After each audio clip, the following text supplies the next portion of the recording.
welcome to the Psyched to Practice podcast, your one stop for practical and useful clinical information, masterful insight from experts in the field, and a guide to daily living. I'm your host, Paul Wagner, and joining me is Christner. And, I think an appropriate episode both for the season, but I think just also a valuable episode today talking about gratitude. Yeah, it was one we've talked about doing for a while, and holidays seemed the right time to kind of pull this out. But it was interesting. I think as we kind of went through it, I'm not sure we really talked about the holiday part of gratitude at all. Actually, right. It really just became kind of this idea of how we look at it through life, and it was something again. Kind of, it went in a direction maybe a little different than I initially thought, but a direction I think I'm grateful that it went to. Something like I was like, oh wow, this was really a good way to go. So. Paul, listen, or kind of going through today, what's your takeaway? Not going to steal all the thunder, but there's a comment you made when we were talking about how we each experience and perceive gratitude and the idea of these small granular moments and being able to then add on a different part of the episode where we talked about how gratitude can build momentum and like just kind of putting those together. It's like, we might just take them for granted so easily, but if we can chain them together, they can pack a punch and, thankfully like a grateful, positive punch.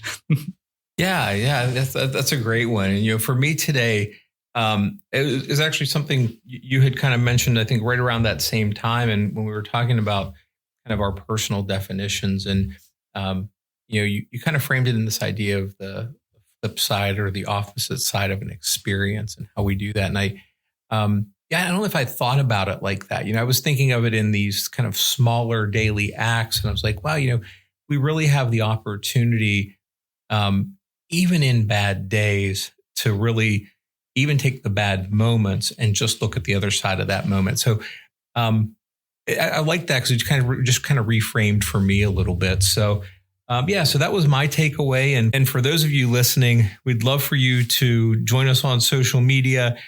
Share what you're grateful for, and we'd love to hear from you. And with that, we hope you enjoy this Living Psyched episode. Celebrate the wins. Get out your Silver Lining Playbook.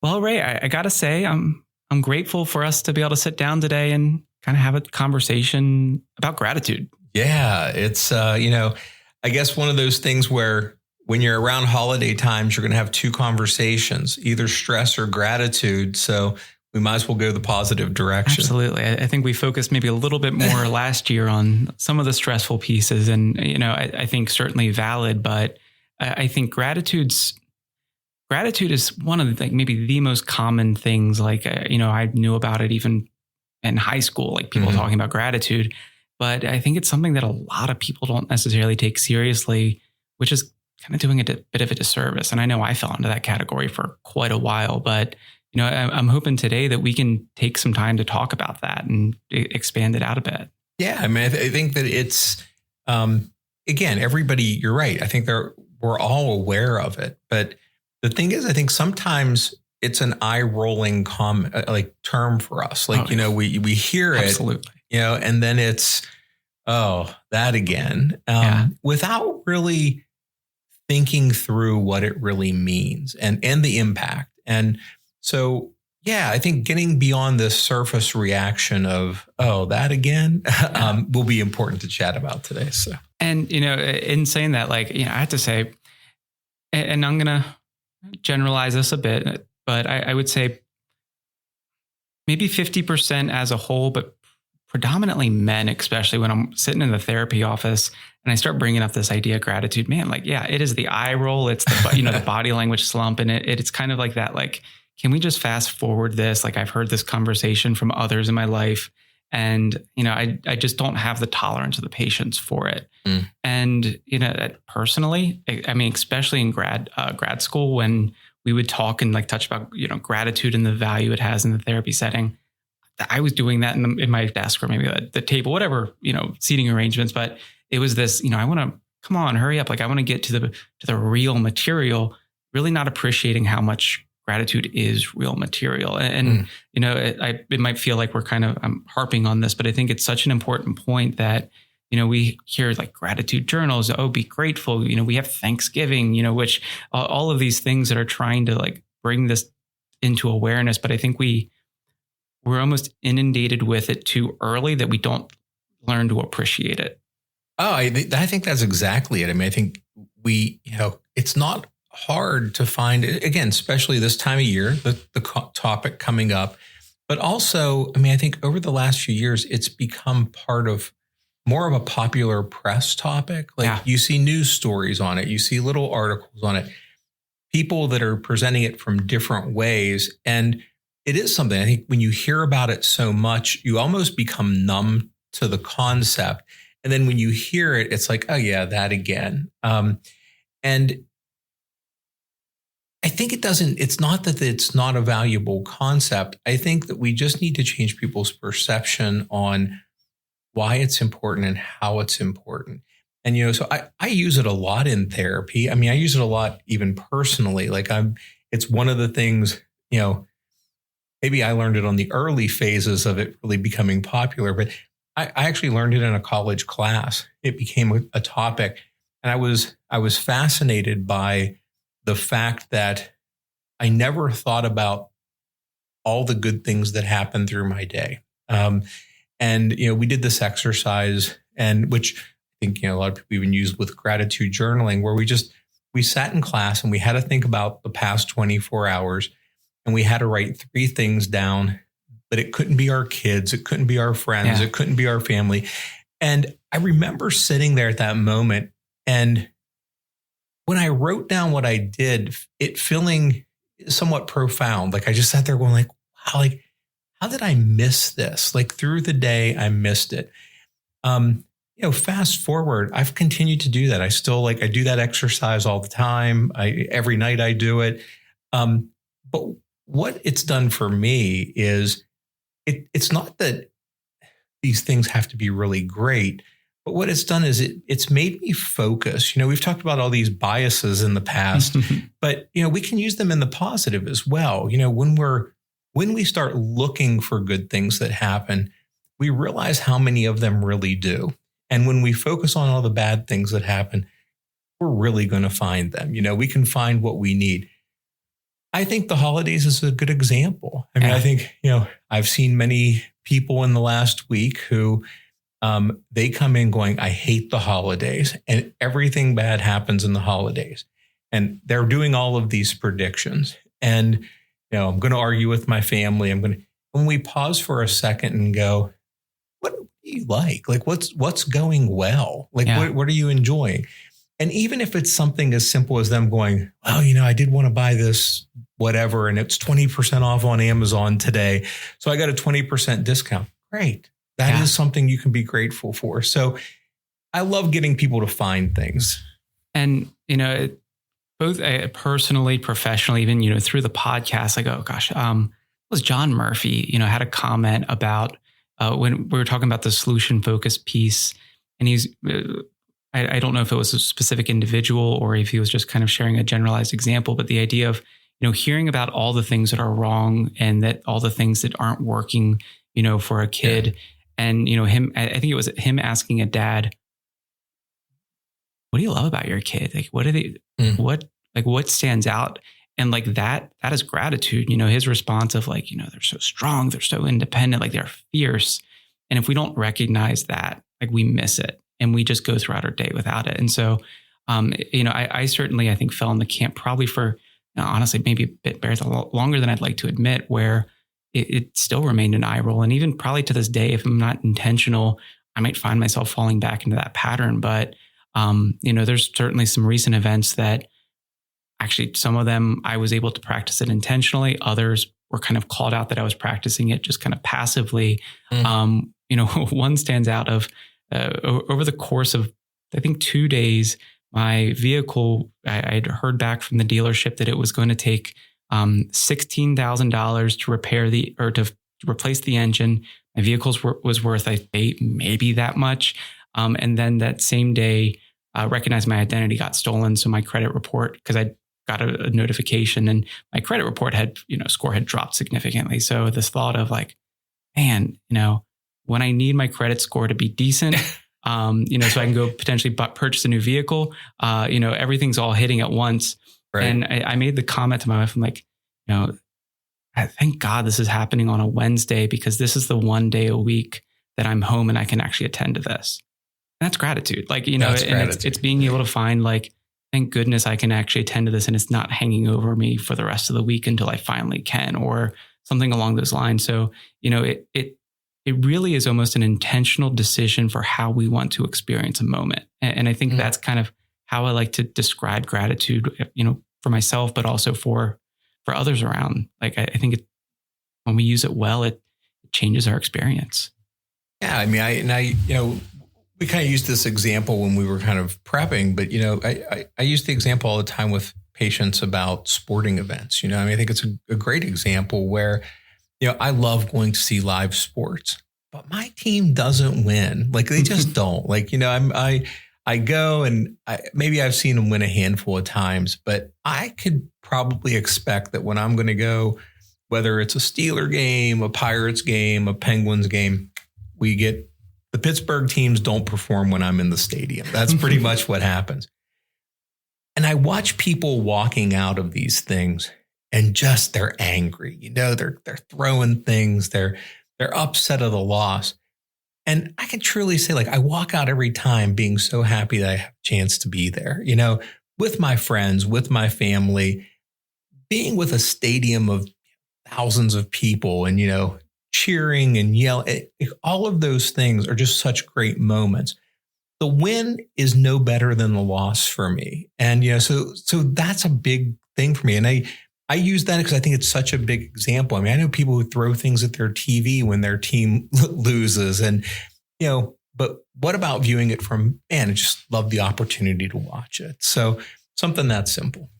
And, I'm trying to think about like, why for me personally did gratitude become like an eye roll? And yeah, I think a part of it is that it didn't feel personalized initially. Like, growing up, and I don't like this saying, but man, did I hear it a lot, in my household of, oh, hey, there's kids that are starving, so make sure you eat your food. Like, right. That's a statement about being grateful. It's, hey, well, this was given to you. You should be like, someone telling me that I should be grateful. And that's not wrong. Like, I had something to be grateful, but it didn't feel like I was personally connected to it. And it was just this general idea. I'll talk with parents and like, oh, my kid's acting ungrateful, and it's, I certainly understand that frustration. We want there to be appreciation. We want there to be a value that's seen. But if we almost expect it, I think it makes it harder to experience that positive piece that it has to offer. Because I do think gratitude is such a personal experience. And honestly, like thinking about Charles, who we had a chance to interview, I think his episode actually just dropped last week. And, he's talking about finding these ways of truly connecting and making it personal. And I think that's how we can help to bring about a greater awareness of gratitude that doesn't have kind of this, maybe a passive or like a blasé experience initially, and being able to promote it as something that's just a really valuable tool.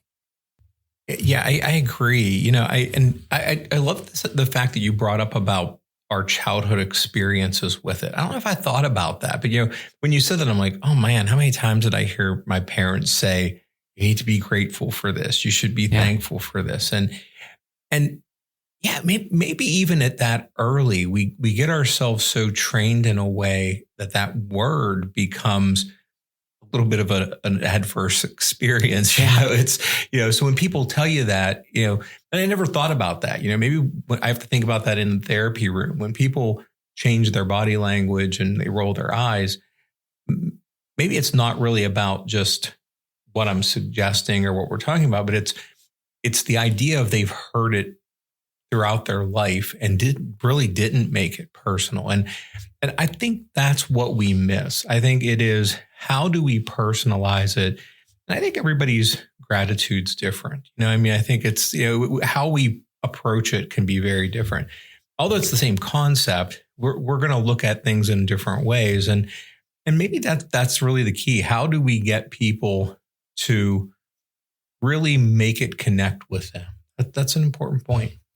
And, I think when we can almost do it intentionally and experience the levity that it has to offer, it can turn around a day, it can turn around a month, maybe it can even turn around our perception of like hard events. And like, again, I'm just thinking of like more recent experiences, and I don't want this to be me, calling anyone in particular, my family out. So I'm just going to kind of say like, there was an experience where it was a kind of a heavier day at work, and coming in and kind of getting ready to, just unwind. And then something happened that just really was frustrating for me. And it was initially perceived as I was frustrated with that person.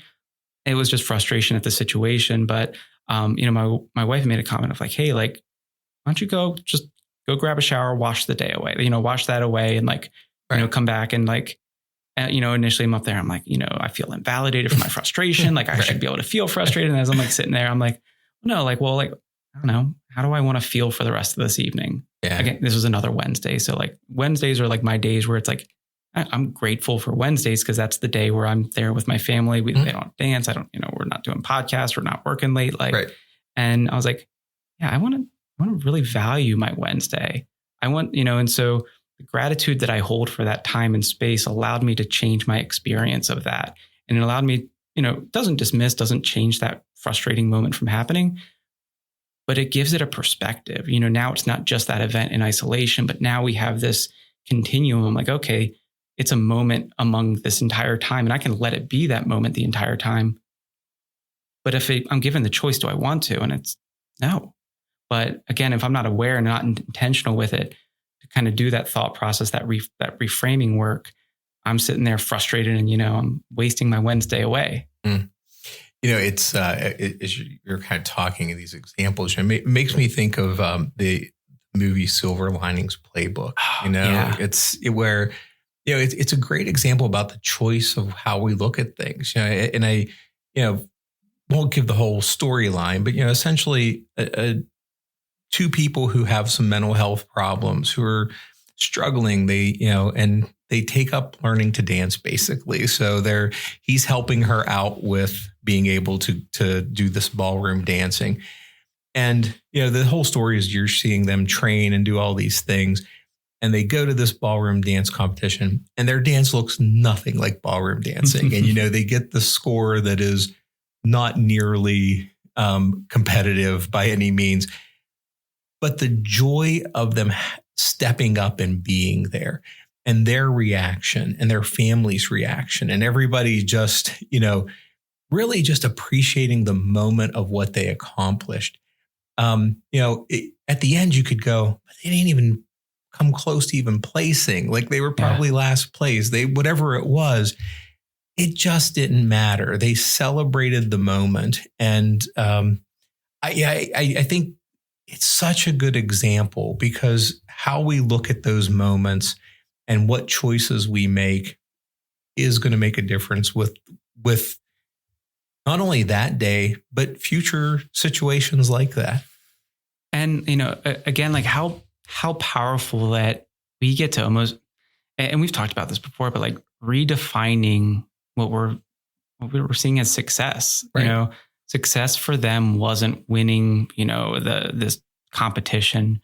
Success for them was placing. Success for them was showing up and being there and putting their hard work and effort out on display and owning it. And like, and the gratitude that they experienced. So, I think a powerful message of gratitude. And, in some ways, I think silver lining and gratitude are maybe one and the same, but I don't have the negative connotation that I do with gratitude as like searching for the silver lining. Right. And so, maybe I'll just say like, hey, we're going to do some silver lining journaling rather than some gratitude journaling. But just that ability to reframe something for us. And I just keep coming back to if we have a choice, how do we want to experience the moment? Yeah. We can choose to be miserable. We can choose to be frustrated, upset. We can choose to show appreciation, to show celebration, to see what a win is. Like, they won even though they didn't walk away with a trophy. And maybe one bigger than everybody else. I think they celebrate it more right. though. Yeah. That's right. But the idea of experience, I think, is a key word in this, because I think many times we take concepts like gratitude and we try to teach them cognitively to people, try to explain why it's necessary. And you know what? There's a bunch of research. There's meta-analyses that have looked at 70 plus studies and says, if you practice mindfulness, you have a less chance of having depression. That is not going to convince somebody to do it. And it really is, I think the only way we change it is to focus on that experience. Get people to try it. Let them see how they actually feel when they do. And, kind of back to that doing some experiments with people. Say, just do it for 5 days and just see what happens. And listen, if you hate it, don't do it again. Yeah. But if you feel better, you will. Again, for me, it was simply doing an exercise in the classroom and going, that's pretty cool. Like it made me enjoy my day better. Like I liked it. And maybe I'll do it tomorrow too. And let's see what happens. And, almost 30 years later, I still do it. I still put it in my phone every night. What are 3 things? And over 30 years, it's harder to find things without repeating them. But that's part of the magic of the experience. You start looking. So yeah, I think we do. We need to get people to really to live it a little bit to see if it's going to work. And this is my brain wanting to go in 2 different directions. So I'll go with the one that I remember the clearest right now. Like this movie does not have, I think, nearly it has some famous actors in it, but not quite the message that we're talking about here. But have you ever seen the movie Zombieland? I have not, actually. It's a the silly movie. Right. But there's they have different rules for surviving in the zombie apocalypse. But one of them is appreciate the little things. And, one of the comedic relief characters, I think they're all kind of comedic reliefs, but Woody Harrelson's in it, and his character wants a Twinkie. In the zombie apocalypse, that's all he's looking for is a Twinkie. And they're going through this crazy experience. But the moment he has that, it's that was him defining what success, what he really values, and the gratitude of that. And, not so much the Twinkie message, but the appreciating the little things. The thought that sparked this was that I think, especially when we're young, we're taught that gratitude can be either you have to only focus on the little things and then it takes away from the bigger picture. And it's not necessarily I think that's a part of that disservice as well, as it's just focus on this and not this. Or also focus on how things could have been worse and be thankful that they didn't. And I guess both of those are valid, but again, they can't happen in a vacuum. We need it to be comparative of, if I can only focus on the negative thing, that vacuum is really easy to focus on. Why not expand it and say, okay, there's this, but I can appreciate this. And I'm thankful that this didn't happen. Then it just gives us such a fuller experience rather than just this more narrow one. So, thanks Woody Harrelson and pursuing the Twinkie, and that's right. Appreciating the little things. And the Twinkie is the only thing going to live in a zombie apocalypse. Probably the only thing left to eat. They will never get destroyed. So, it's interesting. I have a young girl that I see. She's actually a teenager, late teenager. And over time we've talked about gratitude and in her treatment of depression, and how you kind of, when you're talking about kind of the negative and finding kind of positive kind of things. She came in, and this has been a while ago, maybe a year ago. And every once in a while I'll just say, so what's some of the things you've been grateful for lately? What do you write down? So she journals, and she likes to journal. It's a good strategy for her. And she pauses and she goes, I got wet in the rain, walking from my car to work. And so I paused for a second thinking man, that's just not something I would be grateful for. I would hate that. So I'm waiting for the punchline. She doesn't say anything. And I went, all right, I have to ask, that's confusing to me. I'm not understanding how getting wet in a rainstorm, running into work, and then being wet afterward has any positive experience. And she pauses. And this is when, the people we work with put us in our place, right? And she pauses and she goes, I started thinking about all the people that'll never feel rain on their face again, that they're homebound, they're stuck in a nursing home, whatever. And she goes, I had the opportunity to feel rain on my face. And she goes, at that moment, I appreciated the fact that I could still do it. And then I'm like, man, I feel like here's me going like, I don't get it. Like, I really wouldn't. But like, it was such a profound interaction with us. And I mean, when she said it, it just took me back. I mean, one, somebody that age to just have that kind of an insight was just, I thought, masterful. And it was the moment I looked at her and I'm like, like all this stuff, you're going to be okay. Like, if you can take time in your life to go, wow, this was all right. Like, I'm glad I got it. And if it's the last chance I have it to get wet, I'm going to appreciate it. That's when the experience is powerful. Like it was, and I think I've told so many people that because it was such an impressive experience for me, for her, and this is a person who this was not an easy thing for her, but that's where she got to. Like, that's the point of what she's finding. So yeah, it's a great story. I every time I think of gratitude, she's who comes to mind for me. So, and and I know this is a Living Psyched episode, but I know a lot of clinicians listen to these episodes as well, and just what a powerful tool to try to bring into the therapy setting. Like, sure. There's a gentleman that I'm working with, who I guess in about 1.5 years now, he was diagnosed with Parkinson's, and good days and bad days, but he had a stretch of like about 2 weeks where tremors were low, good energy, felt, clear-headed. And he talked about how good those 2 weeks felt and how great it felt to really attend to them and experience them. And actually that was one of the conversations I was having where it just brought this awareness of gratitude. And it's like, hey, so like this gratitude that you're experiencing changes and shapes the way, or that you're aware of changes and shapes your experience, because doesn't mean that work isn't stressful. There aren't other challenges that he's faced. Doesn't mean that the Parkinson's is gone, but it means that I can experience, a sense of peace and a sense of, clarity for myself that I don't always get to experience. And so in the same way of that, I get to have rain on my face. I get to have this. And if I can value it, man, I can like soak it in versus it. And it's strange just how easy it is to blow right by those experiences. They're there. Our experience doesn't necessarily change. It's our awareness of the experience. Yeah. And it's how we then start telling ourselves how we're going to experience things. So we've been talking about gratitude now for a little while, but I guess, one of the things I think is tough too is we often use these kind of textbook definitions, and I don't think they connect with people. And, what's like your personal definition? Like, if you have to think of it from a personal standpoint, how do you define gratitude for yourself now as an adult compared to maybe when you were a kid and your mom told you had to be?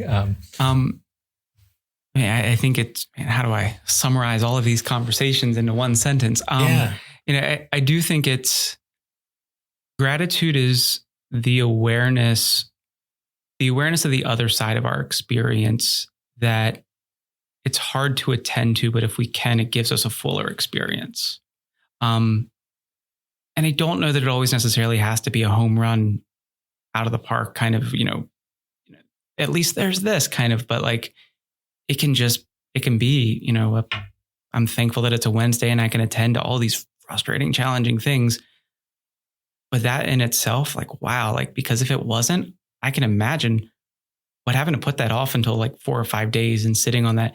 My vehicle's telling me it's going to break down. The dealer's telling me it's going to be this big bill. Something's going on. And I've never had identity theft before. So navigating all of that, like, it was really stressful. And so, just this almost awareness and choice of how do I not let it only be that, how do I expand it to have a fuller experience? And I'm keeping visualizing this almost these scales like tipping back and forth. And, it's almost just kind of like a Stanley Kubrick panning out and showing both sides rather than only focusing in on one. Yeah. I like that idea of the flip side of the experience. For me, I think it's, as I've been thinking this through, like, I think I even go maybe even simpler. I mean, I kind of go, for me, it's like the purposeful finding of small positive events or small positive experiences. It's that really we do have to work for it. Life's hard, and it's easy to get bogged down. So, I mean, I do think it has to be purposeful and intentional to say, I'm going to find it. And I maybe I'll modify mine at some point to flip to say, finding the other side of it, because I think that I liked when you said that. But I also think the small is important. Rain on your face is important. Somebody holding a door for you is important. Somebody smiling at you, it's important and it's positive. And I think the more we find these granular experiences, the more powerful they are. The big ones are easy. The big ones aren't hard to find. But every day to just walk in and just be grateful for simple things. It's what, for me, I think makes it more, when we talked about this kind of experience and making it personal, that's what it is for me. And it's funny, I think through my day, when I write at the end of the night and just kind of go, okay, what are the 3 things today? I mean, they can be so minute. I mean, they can be just really something that, like, I would probably, without being intentional, overlook 1,000 times. Today, my end of my night is going to be that I got to make a left turn in the town of Hanover because somebody paused and let me make a left turn. Because sometimes you can sit for 20 minutes, and the part where we're in a holiday time and the traffic's ridiculous right now, and some person paused their day for me, I'm grateful. That's a simple, and so that's how simplistic it feels sometimes for me. So, so I look at it as those small events. And oh gosh, you saying that, like, it made me want to ask you, and then you kind of answered, like, what's something that you're grateful for? And I wanted to then, and I tend to ask someone, and then I think about the question I just asked, and I'm like, what am I grateful for? And there was a moment today in between sessions, where I just had a moment. I was like, I want to text my wife. And I'm really grateful for that moment. So, the message I said, hey, sweetie, just wanted to say hi. And then I think you're pretty damn incredible. That's all. A little emoji there. And, a little while later, I think after the next session, I get a text, and it's, I'm missing you. This made me smile so big. And so I'm grateful for that moment.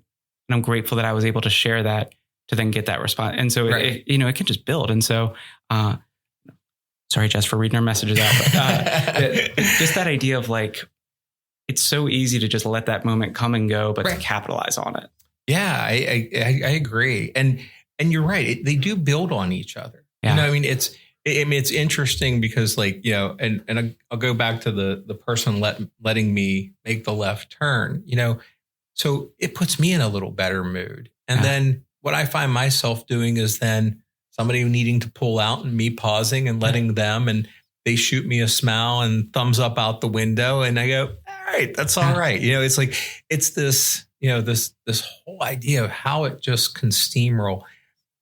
We know that happens negative. If I sat there for 20 minutes and I was going, I can't believe these people aren't letting me out, probably I wasn't going to let anybody else, probably anyone else out. I would probably got to the office, been frustrated because it took me longer than I should have. Like, it goes in that direction too. So those little finding those moments, and so, even for you, maybe then your next interaction's just a little better. I mean, because you appreciated it. I had a smile on my face reading her text, and I walked out in the waiting room and I had a smile on my face, greeting the person, and I try to have a smile, but that was a really full smile I had walking out there. Right. And that's where it's contagious. And that's where, when people experience it and they give it a moment to just try it, put a little effort into it, then you start understanding why everybody keeps saying you need to be. Yeah. And, I think this, maybe lends itself to probably a future episode. And I know we've mentioned it before, but just random acts of kindness and like the value and significance of that. And, I think when we do record that episode, we'll certainly be calling back to this one. But I got to say, one more thing I'll add to my list for great gratitude is the opportunity to sit down and talk today. Right. Like I agree. I have to say, felt really good in this conversation. And, it's nothing, almost 40 minutes of awareness here. So that's right. Just getting to really soak it in a lot here. It is. And it's, after a long day, I've had people say, gosh, you work all day and then you're recording at night. Like, how do you do it? And I say this, it kind of, I am so grateful for the opportunity for our conversations. But even when we have guests on, I come out of here bebopping and ready to go and a million ideas going through my head. And that is something to be grateful for. So I'm grateful for my time with you as well. Well, with that, we hope you enjoyed this episode. Please check back next week. But until then, be well, stay psyched.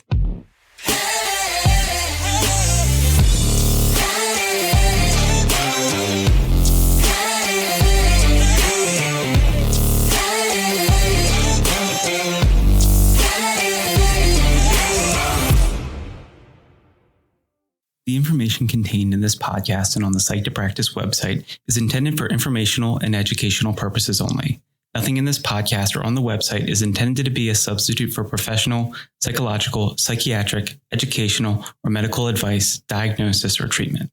Please note that no professional-patient relationship is formed here, and similarly, no supervisory or consultative relationship is formed between the host, guests, and listeners of this podcast.